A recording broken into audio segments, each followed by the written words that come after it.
بسم اللہ الرحمن الرحیم۔ اللہ کے ذکر سے ہر کاروبار میں برکت۔ ملتان شہر میں کوئی کراٹے کا کھلاڑی تھا۔ اسے بلیک بیلٹ حاصل تھا۔ مجھ سے کہنے لگا، حضرت میں نے بہت محنت کی ہے۔ ہم نے کہا وہ کیسے؟ وہ کہنے لگا، جی میں آپ کو دیکھتا ہوں۔ اتنا کہہ کر وہ زمین پر لیٹ گیا۔ پھر اس نے ایک 100 کلو کا آدمی کو اپنے اوپر کودنے کو کہا۔ پھر اس کے پیٹ پر 100 کیجی کے بندے نے 10 بار چھلانگیں لگائی اور وہ آدمی آرام سے نیچے لیٹا رہا اور اس کے اوپر وہ بھی بھرکم بندہ اچھل اچھل کر لگا رہا تھا۔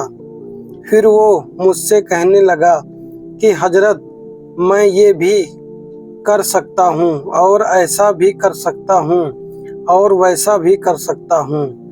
کچھ عرصے کے بعد دوبارہ میری اس سے ملاقات ہوئی۔ میں نے پوچھا، بھائی کیا حال ہے آپ کے؟ وہ کہنے لگا، حضرت میرا کلب پورے شہر میں کراٹے سے سب سے بڑا ہے اور میں نے کالج کی لڑکیوں کو کراٹا سکھانے کے لیے ایک برانچ کھولی ہوئی تھی۔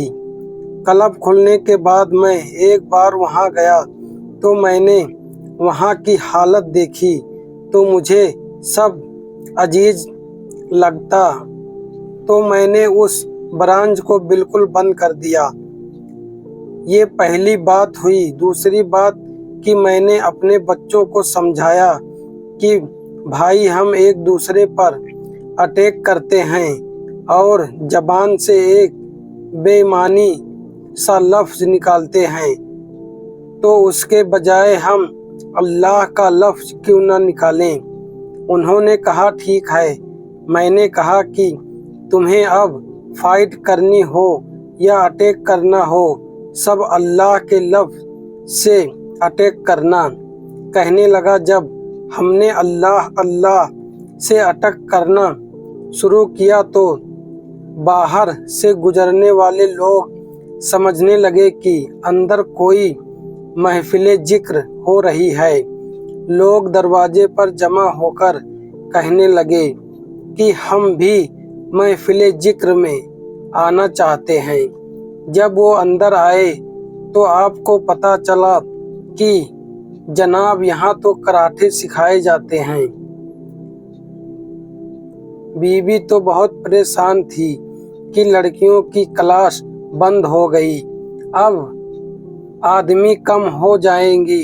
لیکن جب نیک لوگوں نے دیکھا کہ یہ نیک آدمی ہے، ہمارے بچے بھی اس سے سیکھ سکتے ہیں، تو انہوں نے اپنے بچے بھی بھیجنا شروع کر دیے۔ اس طرح لڑکیوں کی کلاس کی تلفی ہو گئی تو ہمارے لڑکوں کی تعداد پہلے سے 3 گنا ہو گئی۔ اللہ تعالیٰ نے رزق میں بھی اضافہ کر دیا۔ اب دیکھیے کہ دل میں محبت الہی آئی تو پھر ایک دوسرے کے ساتھ کھیل کود میں بھی اللہ یاد آئے گا۔ یہ محبت چیز ہی ایسی ہے